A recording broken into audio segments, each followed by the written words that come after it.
மேலூரில் வந்து நடந்த கொலையில் அந்த பெண்ணை பார்க்குறதுக்கு யாரும் இல்லை, அடிப்பட்ட பெண்ணை. அந்த பையன் பிணவரையில் இருக்கிறான், அவனுடைய பாடியை கிளைம் பண்ண யாரும். நீங்களாம் என்ன மனுஷங்களா நம்ம வாழ்ந்துட்டுருக்கோம்? நம்ம வாழ்வியல் ரீதியாக என்ன கல்வி வேணும்? A² + B² = 2AB வந்து எந்த அளவுக்கு நம்ம வாழ்க்கைக்கு உதவுது? ஒன்றும் ஒரு மண்ணாங்கட்டியும் அதனால நம்ம அடையலை. பெரியாரை வந்து வெங்காயம்லாம் வெட்டுவார் அப்படின்ற மாதிரி பெரியார் கார்ல் மார்க்ஸ்லாம் உள்ளர இருக்காருன்னு தெரியுது. பெரியார் வந்தால் வெங்காயம், ஏன்னா வெங்காயம் உரிக்கிறது தான் இங்கே பெண்களுக்கு முக்கியமே தவிர பெரியாரை பற்றி தெரிந்து கொள்றது இல்லை. இது வந்து ஒரு திராவிட சினிமாவாக இருக்குமா, இல்லை வந்து ஒரு தலித்திய சினிமாவாக இருக்குமா, இல்லை மார்க்சிய சினிமாவாக இருக்குமா? கவினும் அந்த பொண்ணும் கல்யாணம் பண்ணிட்டா எவ்வளோ அற்புதமாக வாழ்ந்திருப்பாங்க. இளவரசனும் திவ்யாவும் கல்யாணம் பண்ணி வாழ்ந்திருந்தா எவ்வளோ அற்புதமாக வாழ்ந்திருப்பாங்க. அவங்கள வந்து அழிச்சிட்டு தான் நீங்கள் வந்து உங்கள் சாதியை கொண்டாடணும் அப்படின்னா புரியல. மனிதத்தன்மை அப்படிங்கிறது எங்கே இருக்குது? பாரஞ்சித்தும் வெற்றிமாறனும் தான் அந்த தமிழ் சினிமாவையும் கெடுக்கிறாங்க, சமூகமும். அதனால தான் இங்கெல்லாம் யார் சார் ஜாதி பார்க்குறா அப்படின்ற ஒரு கூட்டம் இருக்கு இல்லையா? அதிகாரம்ங்கிறது ஒன்று பதவி கொடுக்குது, பவர் கொடுக்குது, அரசியல் கொடுக்குது, இன்னொன்று சாதி கொடுக்குது. அப்போ சாதியில் வலுவானவர்கள் தான் வந்து வரலாறு எழுதுறாங்க. தெறிக்க விடும் காரம் நிறம் சுவையை தருகிறது. ஆச்சி மிளகாய் தூள் தெறிக்க விடும் காரம் நிறம் சுவை. நீங்களும் ஒரு அரசு ஊழியராக உங்கள் எதிர்காலம் சிறப்பாக அமைய உங்கள் வழிகாட்டியாய் the mount study centre Tiruvallur. Training program for UPSC, TNPSC, TNU, SRB, TET, RRB, SSCL banking. Saubhagya home and kitchen appliances. Kumudam நேயர்களுக்கு வணக்கம். நான் உங்கள் இளையராஜா. இன்றைய சிறப்பு நேர்காணலுக்கு சிறப்பு விருந்தினராக திரைப்பட இயக்குனர் எழுத்தாளர் தமயந்தி அவர்கள் நம்மோடு இணைந்துள்ளார். அவரை நிகழ்ச்சிக்கு வரவேற்போம். வணக்கம் மேடம். வணக்கம். எப்படி இருக்கீங்க? நல்லா இருக்கேன். ரொம்ப நாள் கழிச்சு சந்திக்கிறோம். ரொம்ப மகிழ்ச்சி. ஒன்னா வேலை பார்த்தவங்க. ஆமா, ரொம்ப மகிழ்ச்சியா இருக்கு ஒரு திரைப்பட இயக்குனரா இப்ப சந்திக்கிறது அப்படிங்கிறது. மேம், எப்படி நீங்க எழுத்தாளரா நிறைய சிறுகதைகள்லாம் எழுதிருக்கீங்க, நானும் அதெல்லாம் வாசிச்சிருக்கேன். ஒரு ரைட்டரா இருந்துட்டு டைரக்டர் ஆகுறது எவ்வளவு சவாலா இருந்துச்சு, அது எவ்வளவு முக்கியத்துவம்னு நினைக்கிறீங்க? ஏன்னா பாலுமகேந்திரா சொல்லுவார், எல்லாரும் பேனாவை வச்சுட்டு கேமராவை எடுங்க அப்படின்றத சொல்லுவார். நீங்க அதை பண்ணிருக்கீங்க, எப்படி இருக்கு?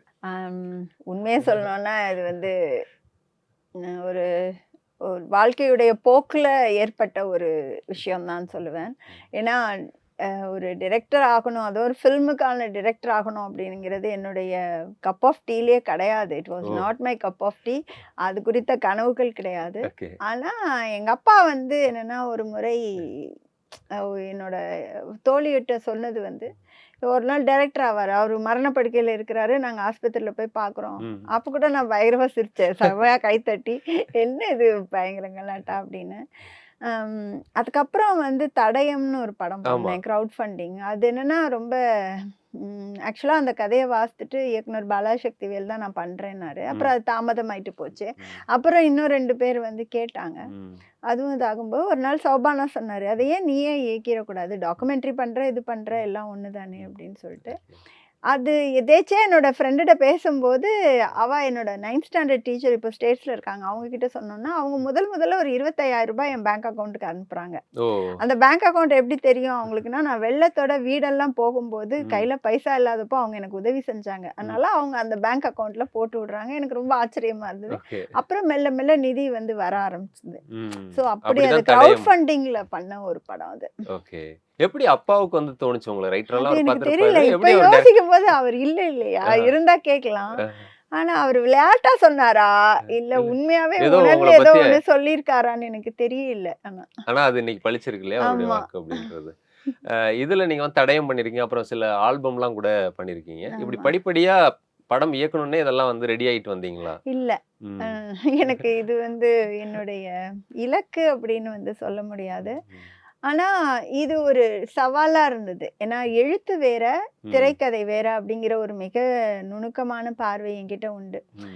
தடயம் பார்த்தீங்கன்னா அதோட பட்ஜெட் ரெஸ்ட்ரெயின்ஸ் எல்லாம் பார்க்கும்போது அது வெறும் வந்து ஒரு அறைக்குள்ள 2 கேரக்டர்ஸ் மட்டும் பேசிட்டு இருக்கிறது, அதுலேருந்து ஒரு இமோஷன் இவால்வ் பண்ணுறதா இருந்தது.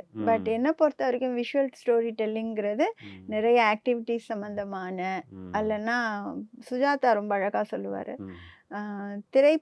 ஒருத்தர் வந்து புக்கு வாசித்துட்டு இருக்காங்க, அந்த பொண்ணு வந்து பாலை கொண்டு போகுது, இது பண்ணுது அப்படிங்கிறத ஒரு நாவலில் ஒரு 3-4 தாள் எழுதலாம். ஆனால் நீங்கள் ஒரு காட்சியை அதை எடுக்கும்போது அதில் ஒரே ஒரு டைலாக் தான் வரும், இந்தாங்க பால் சாப்பிடுங்க, அவ்வளோதான் டைலாகாக இருக்கும். மித்ததெல்லாம் காட்சி ரீதியாக வந்துடும் அப்படிங்கிறது. பட் அந்த ஒரு அண்டர்ஸ்டாண்டிங் எல்லாம் இது பண்ணும்போது இது ஒரு பெரிய சவாலாக தான் வந்து அமைஞ்சது. அண்ட் மியூசிக் ஆல்பம் வந்து எனக்கு பாட்னா ரொம்ப பிடிக்கும், நான் லிரிக்ஸ் எழுதுவேன். அப்போது அது சில பாடல்கள் வந்து நம்ம இண்டிபெண்டன்ட் மியூசிக் டைரக்டர்ஸ் பண்ணும்போது அதை வந்து எடுத்து நம்ம பண்ணலாம் அப்படின்னு யோசிக்கும்போது அது கிடைச்சது. அது அப்படி அறிமுகமானவர் தான் இந்த தயாரிப்பாளரே. ஓ! முதலா வந்து பிஹைண்ட் வுட்ஸ்ல நெஞ்சோரமான ஒரு பாட்டு ஆமா. வந்து நாங்க பண்ணோம். ஆ. அதுக்கு ஜஸ்ட் 1,00,000த்துல பண்ணோம் அந்த ஓகே. பாட்டு. ஓகே. நான் பார்த்துருக்கேன். ரொம்ப ஆ, நல்லா அந்த அந்த இத பார்த்துட்டு பார்த்துட்டு அவருக்கு ரொம்ப புடிச்சு போச்சு. அப்போ அவரு வந்து வேறு பலர்ட்ட கதைகள் கேட்டுட்டு இருந்தாரு. ம். நான் சொன்னேன், "என்ட்ட ஒரு கதை இருக்கு கேட்குறீங்களா?" அப்படின்னு. ஓகே. ஒரு வீடியோ கால்ல ஒரு 1/2 மணி நேரமோ, 3/4 மணி நேரமோ கேட்டாரு. ம். அப்புறம் இத அனுப்பி குடுங்கன்னாரு. அது வாசித்துட்டு உடனே போகலாம் அப்படின்ட்டாரு. இதுல எப்படி காயல் அப்படின்ற இந்த சப்ஜெக்ட்ட ஃபர்ஸ்ட் படமா பண்ணணுன்ற தாட் உங்களுக்கு எப்படி வந்துச்சுது? இல்ல அது ரொம்ப நாளா இருக்கு? ஆக்சுவலா நான் ஒரு பெரிய பட்ஜெட் படம்லாம் வச்சிருக்கேன். கைவசம் ஓ! வந்து கமர்ஷியலா எல்லாம் ப இருக்கு. பட்ஜெட் ரெஸ்ட்ரெயின்ட்ஸ் தான். ஓ! முதல்ல விஷயம் வந்து ஒரு முதல் பட இயக்குனர் அப்படின்னு வந்து பார்க்கும் பொழுது, ம். அவ்ளோ பெரிய பட்ஜெட்ட வந்து நம்மள நம்பி இன்வெஸ்ட் பண்ணுவாங்களா? அப்படிங்கிற ஒரு எண்ணம் இருக்கு எனக்கு. ஓகே. அது ஸ் உ உ நடைமுறையிலயும் உண்மதான். அது ம். வந்து உடனே எடுத்து நமக்கு ஒரு 5 கோடி, 6 அ. கோடி, 10 கோடி எல்லாம் யாரும் தரமாட்டாங்க. தரமாட்டாங்க. அப்போ ஒரு சிறு பட்ஜெட்ல ம். ஒரு நல்ல கதை. அதுவும் ரொம்ப அவசியமான கதையை சொல்ல வேண்டிய ஒரு ஒரு கதை. நிர்பந்தம் இருந்தது. இந்த ஓகே. கதைய புரிஞ்சுக்கிறதே முதல்ல ஒரு இது. முக்கியம். இது நான் கேள்விப்பட்ட வரைக்கும் இது உங்களுடைய ஒரு ஆட்டோ பயோகிராஃபின்ற மாரி நீங்க அந்த ட்ரெய்லர்ல ஆமா, கூட ஆமா. அப்படிதான் லிங்கேஷ் ஆமா, நரேட் பண்ற ஆமா. மாரி இருந்துச்சு. ஆமா. ஸோ அந்த தைரியம் ஏன்னா எல்லாருக்குமே வந்து தன்னுடைய வாழ்க்கைய எடுக்கணும் அப்படிங்கிறதே வந்து தைரியம் வரணும். அத சொல்லணும்ன்றதுக்கு இன்னும் ஒரு தைரியம் வேணும். அதுவும் ஒரு பெண்ணா இருந்துகிட்டு, எப்படி உங்களுக்கு அந்த தைரியம் வந்துச்சு?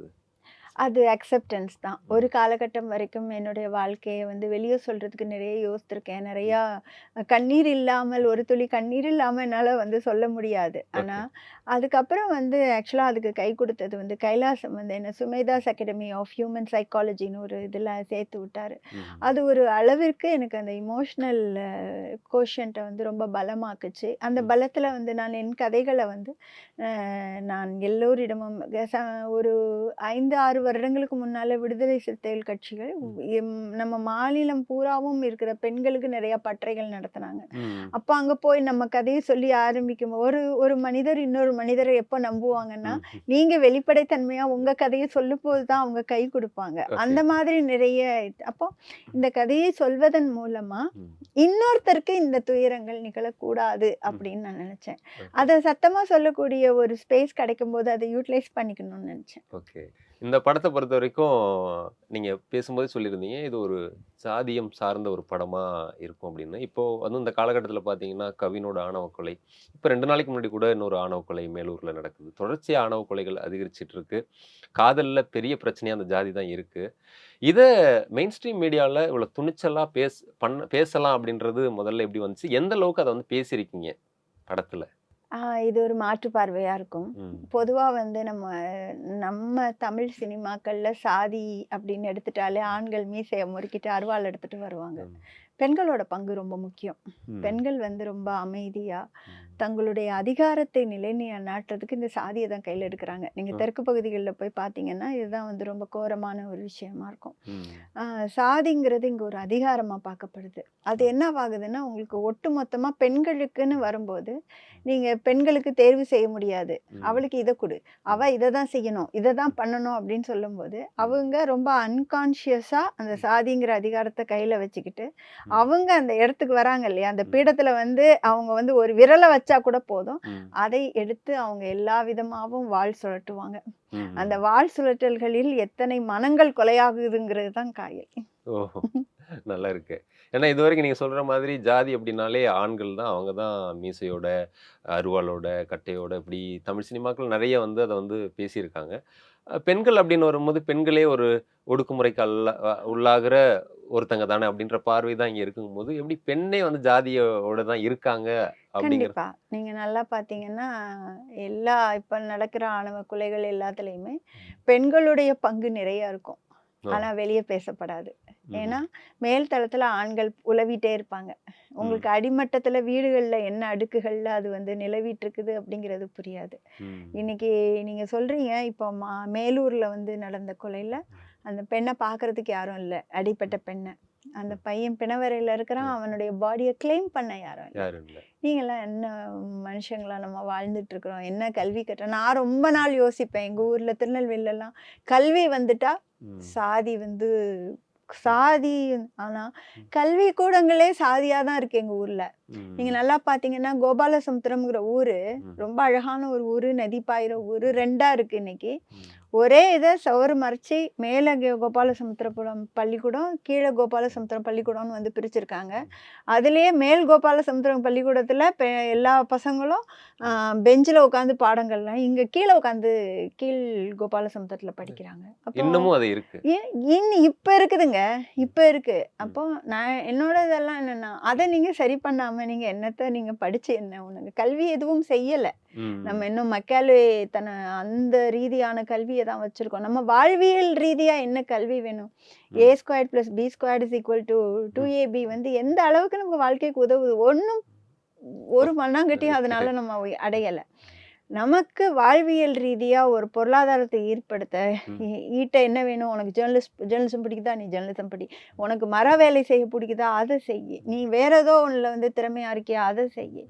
ஆனால் பொது உடைமைன்னு ஒன்று இருக்கு இல்லையா, அது வந்து நிலைநாட்டப்படணும். குறிப்பா தமிழ்நாட்டுல வந்து அது அதீதமா இருக்கணும்னு நான் நம்புறேன்.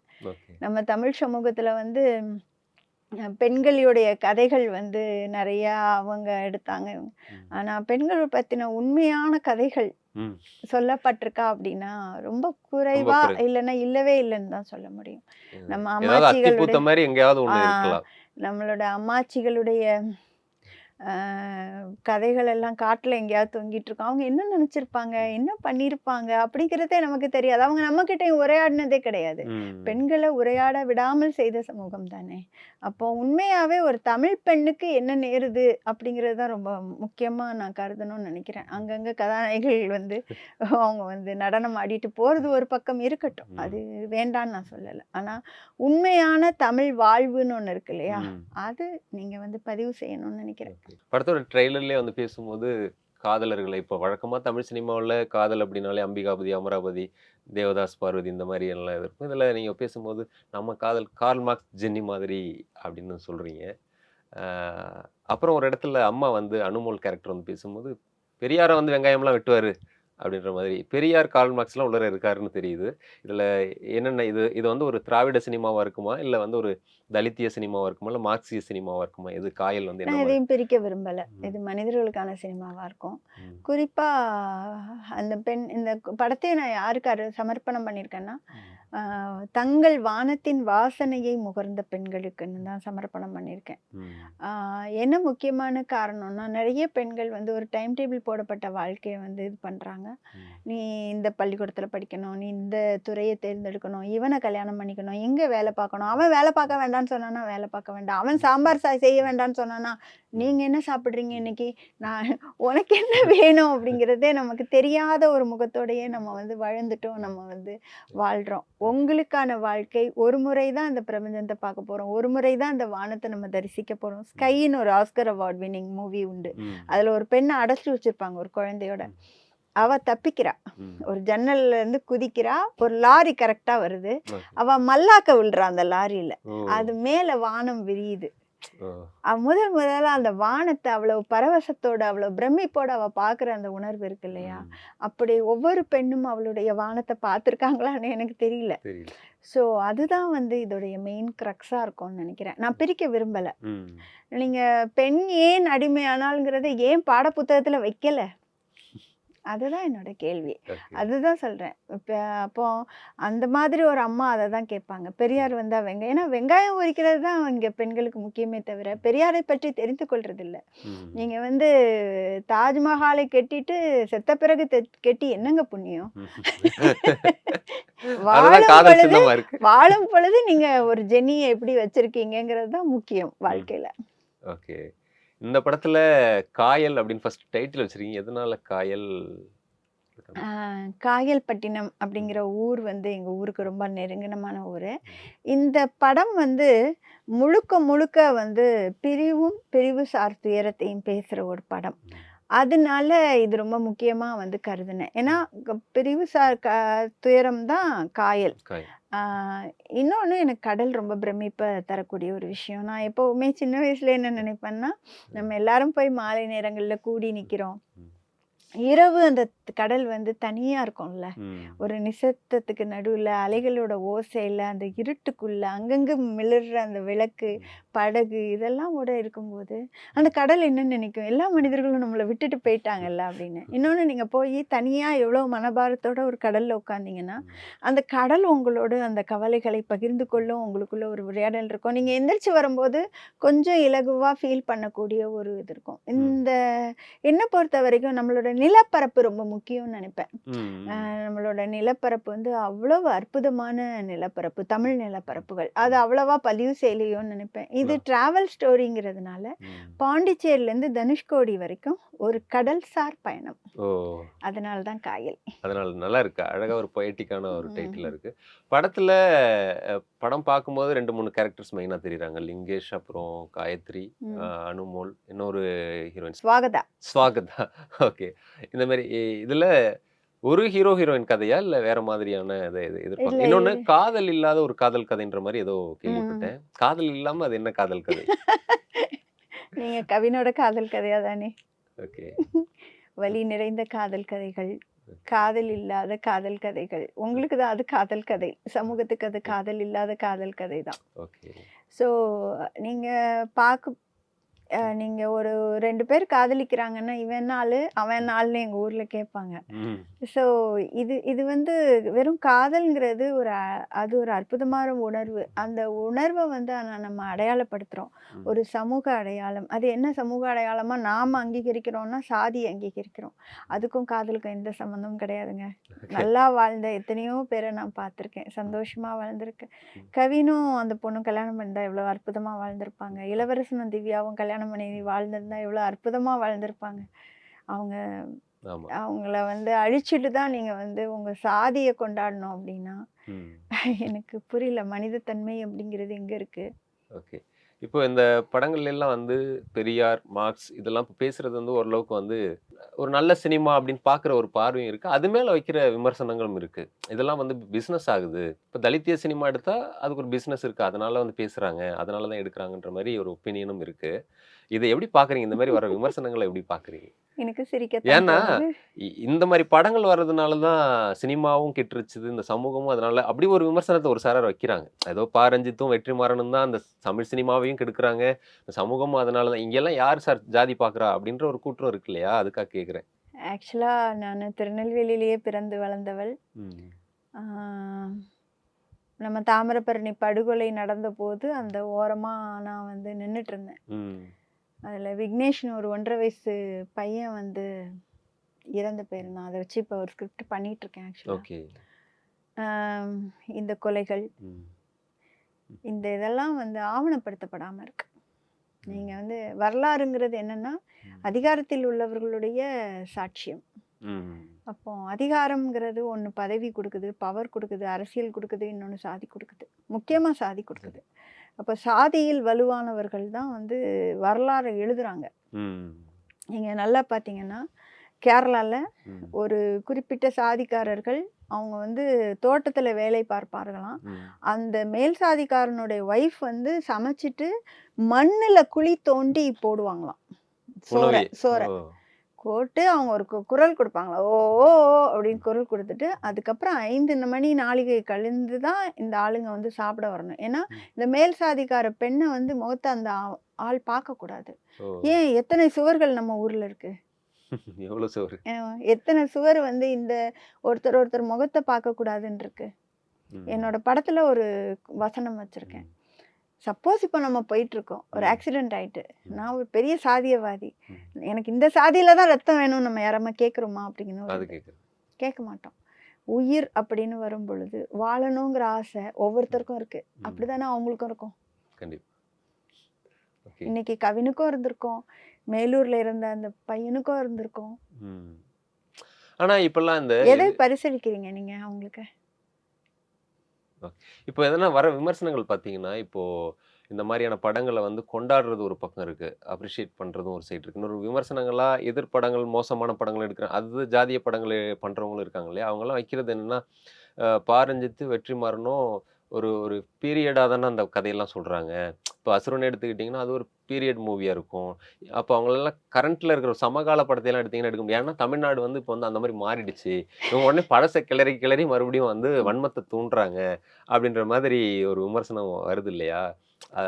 அதை எப்படி பார்க்குறீங்கன்னு கேட்குறேன். நீங்க இந்த இன்டர்வியூ ஆரம்பிக்கும் போதே 2 நாட்களுக்கு முன்னால மேலூர்ல ஏற்பட்ட ஆவண கொலை, சென்ற மாதம் கவின் இறந்தாரு அப்படின்னு தான் சொல்லி ஆரம்பிக்கிறீங்க. அது சமகாலம் இல்லையா? அது சமகாலம் தான். ஆனா அப்படி ஒரு பார்வை எதிர்த்தரப்புல இருக்கவங்க ஏன் அந்த படத்தை பார்க்கும்போது, ஏன்னா எல்லா அது காதல் யார் சொல்றாங்கங்கிறது ரொம்ப முக்கியம். அதை யார் வைக்கிறாங்க அப்படின்னா, சாதியால் லாபங்கள் அடைகிறவங்கள, சாதியவாதிகள் ஒரு பக்கம் இருக்காங்க, சாதியால் லாபம் அடைகிறவர்கள் ஒருத்தர் இருக்காங்க. நீங்க சொல்றீங்க இதெல்லாம் மார்க்கெட்டிங் இஷ்யூஸ், அதனால இதை வந்து வைக்கிறோன்னு. இதை எடுத்ததுனாலயே மார்க்கெட்டிங் எவ்வளவு கஷ்டமா இருக்குன்னு எங்களுக்கு தான் தெரியும். உங்களுக்கு தான். ஆமா. அதை சொல்லுங்களேன், அந்த அனுபவம் எப்படி இருக்கு? ஏன்னா எல்லாருக்குமே வந்து ஒரு கமர்ஷியலா ஒரு படம் பண்ணிட்டா அதை விற்கிறதுன்றது வியாபாரம் ஈஸி. எல்லாருக்குமே, ஒரு ப்ரொடியூசருக்கும் ஈஸி, உங்களுக்கும் ஈஸியா இருந்திருக்கும். ஆனா இந்த விஷயத்தை தான் பேசணும். நீங்க ஒரு ப்ரொடியூசரை, அவ்வளவு ப்ரொடியூசரை பார்த்துருப்பீங்க. அந்த ப்ரொடியூசரும் உங்க மேல ஸ்கிரிப்டை நம்பி பண்ணிடுறாரு. ஆனா அதை மார்க்கெட் பண்ணும்போது இங்க இருக்குல்ல, சென்சார் போர்டு மட்டும் கிடையாது, அதை தாண்டி நிறைய இருக்கு இல்லையா? அது என்னென்ன சவால்கள் இந்த காலகட்டத்தில் ஃபேஸ் பண்ணி? ஆக்சுவலா இப்ப சிரிப்பு வருது. ஆனா சில நேரங்கள்ல ரொம்ப காயப்படும், ரொம்ப கஷ்டமா இருக்கும். இந்த கதையை வந்து ஏதோ கடவுள் தான் பார்த்து ஒரு ஜேசு சுந்தரமாறன்கிற ஒரு தயாரிப்பாளரை அனுப்புனாருன்னு நினைச்சேன். ஏன்னா அவர் என்ன சந்திச்சதே கிடையாது, நேர்ல பார்த்ததே கிடையாது. அதுதான் இதுல பெரிய விஷயம். அவ்வளவு நம்பிக்கை வைத்து அதுவும் இந்த கதையை வந்து எடுக்க முன் வந்திருக்கிறார் அப்படின்னா, என்னை பொறுத்த வரைக்கும் கமர்ஷியல் அப்படிங்கிறது என்கேஜிங் தான். நீங்க ஒரு கதையை சுவாரஸ்யமாக சொல்றதன் மூலமா அது என்கேஜிங் தான். நம்ம நினைக்கிறோம் 5 ஃபைட் இருந்தா, ஆனா இங்க எல்லாமே நம்பர்ஸ்ல தான் இருக்கு. 5 ஃபைட் இருந்தா உங்களுக்கு எஃப்எம்எஸ் வேல்யூ ஜாஸ்தி. ஸோ இதெல்லாம் இருக்கும்போது நீங்க ஒரு விஷயம் வந்து முன் தயாரிப்போட தான் வர்றோம். இந்த படம் இப்படி இது பண்ணோம் அப்படின்னு. அப்ப நமக்கும் அந்த முன் தயாரிப்பு திட்டங்கள் வந்து மனதுல இருக்கு அப்படின்னா கூட, கமர்ஷியலா இது எங்க ஃபைனலா இது ஒரு வர்த்தகம். இந்த வர்த்தக ரீதியா இதை ரிலீஸ் பண்றது இருக்கு இல்லையா, அதுவே வந்து மிக சிரமத்துக்குள்ளான ஒரு விஷயம்தான். இதை முதல்ல புரிஞ்சுக்கணும். நம்ம என்ன சொல்ல வரோம், ஒரு சார்பா நம்ம எங்கேயுமே சொல்லல.